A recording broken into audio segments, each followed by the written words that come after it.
देश भर में रेस्टोरेंट खोले जाएंगे, मॉल्स खोले जाएंगे और धार्मिक स्थान खोले जाएंगे। दिल्ली सरकार भी केंद्र सरकार के उन्हीं आदेशों के मुताबिक कल से दिल्ली में रेस्टोरेंट, मॉल्स और धार्मिक स्थान खोलने जा रही है। लेकिन जब ये खोले जाएंगे तो वहाँ पे सोशल डिस्टेंसिंग के क्या क्या स्टेप्स उठाने होंगे, मास्क पहनना होगा, जितने भी एहतियात बरतने के लिए केंद्र सरकार की एक्सपर्ट्स ने, केंद्र सरकार ने जो आदेश दिए हैं, उन सारे स्टेप्स को दिल्ली सरकार लागू करने जा रही है और वो ऑर्डर अभी थोड़ी देर के बाद लागू हो जाएंगे।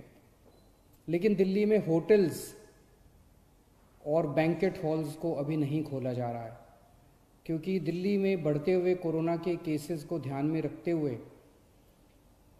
आने वाले समय में हो सकता है हमें कई होटल्स और बैंकेट हॉल्स को हॉस्पिटल्स के साथ अटैच करके उनको हॉस्पिटल्स में कन्वर्ट करना पड़े। इसके मद्देनज़र अभी होटल्स और बैंकेट हॉल्स को नहीं खोला जा रहा। धीरे धीरे हम सब लोगों ने मिलके अपनी अर्थव्यवस्था तो खोल ली, बहुत सारी ढील दे दी लॉकडाउन के अंदर। लेकिन लॉकडाउन में ढील देने का ये मतलब नहीं है कि कोरोना ख़त्म हो गया। कोरोना भी बड़ी तेज़ी से बढ़ रहा है। इसीलिए मेरी आप सब लोगों से हाथ जोड़ के विनती है कि जो भी एहतियात बरतने के लिए 3 चीज़ें बार बार कही जा रही हैं, सोशल डिस्टेंसिंग बरतें, मास्क पहने। मैं देखता हूँ कि कई लोग घर के बाहर निकल रहे हैं बिना मास्क पहने हुए।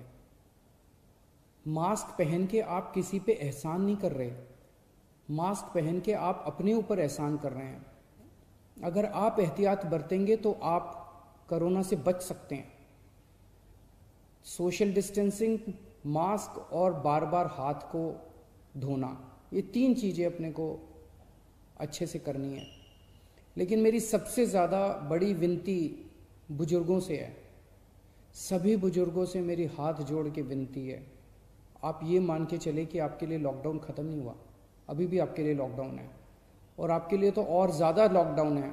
सख्ती से लॉकडाउन करना है। मान लीजिए आपके घर में आपके बच्चे हैं, थोड़े दिन के लिए बच्चों से इंटरेक्ट करना बंद कर दीजिए, अपने घर के अन्य सदस्यों से इंटरेक्ट करना बंद कर दीजिए, एक ही कमरे में रहिए। अगर ज़रूरत है तो एक बारी बाहर राउंड लगा आइए, लेकिन किसी के साथ भी इंटरेक्ट मत कीजिए किसी भी तरह से। बुज़ुर्ग सबसे ज़्यादा, जितनी मौतें हो रही हैं उनमें सबसे ज़्यादा बुज़ुर्ग हैं। तो मेरी आपसे, जो बुज़ुर्ग हैं और जिनको कोमॉर्बिडिटी जो कहते हैं, कैंसर है या डायबिटीज़ है या सांस की बीमारी है, इन लोगों को ज़्यादा एहतियात बरतने की ज़रूरत है। पिछले हफ्ते मैंने आप सब लोगों से एक और चीज़ है, कल से दिल्ली के बॉर्डर्स खोले जा रहे हैं। 1 हफ्ता पहले हमने दिल्ली के बॉर्डर्स सील किए थे, इसलिए क्योंकि हमें ये लग रहा था कि अगर बॉर्डर्स खोल दिए तो देश भर से जो मरीज आएंगे और दिल्ली के अस्पतालों में इलाज कराएंगे, उससे दिल्ली के अस्पताल अभी जो कोरोना का इलाज कर रहे हैं, क्या उसको बर्दाश्त कर पाएंगे, क्या उस बर्डन को बर्दाश्त कर पाएंगे। इस वजह से बॉर्डर्स को सील किया गया था। कल से दिल्ली के बॉर्डर्स को खोला जा रहा है।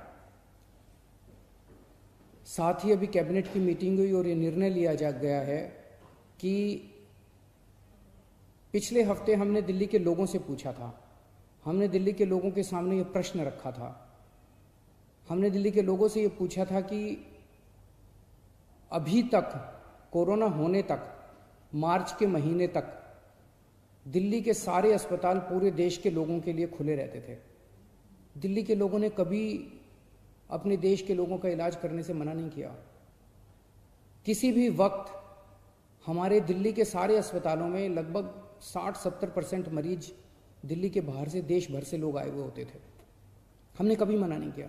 लेकिन इस वक्त दिल्ली खुद बहुत बड़ी समस्या में है।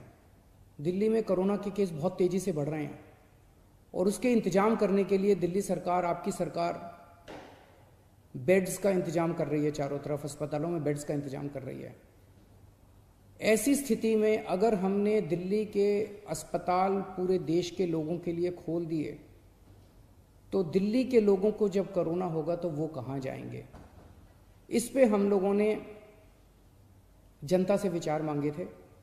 7.5 लाख लोगों ने अपने सुझाव भेजे और 90% से ज़्यादा लोगों का यही कहना था कि कोरोना तक, जब तक कोरोना है दिल्ली में, तब तक दिल्ली के अस्पताल केवल दिल्ली वालों के लिए रिजर्व होने चाहिए।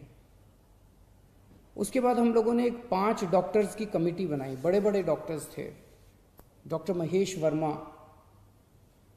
वाइस चांसलर हैं आईपी यूनिवर्सिटी के, doctor Sunil Kumar medical director हैं जीटीबी हॉस्पिटल के, डॉक्टर अरुण गुप्ता ये प्रेसिडेंट हैं दिल्ली मेडिकल काउंसिल के, डॉक्टर आरके गुप्ता ये एक्स प्रेसिडेंट हैं दिल्ली मेडिकल एसोसिएशन के, डॉक्टर संदीप बुद्धिराजा ये ग्रुप मेडिकल डायरेक्टर हैं मैक्स हेल्थ केयर के।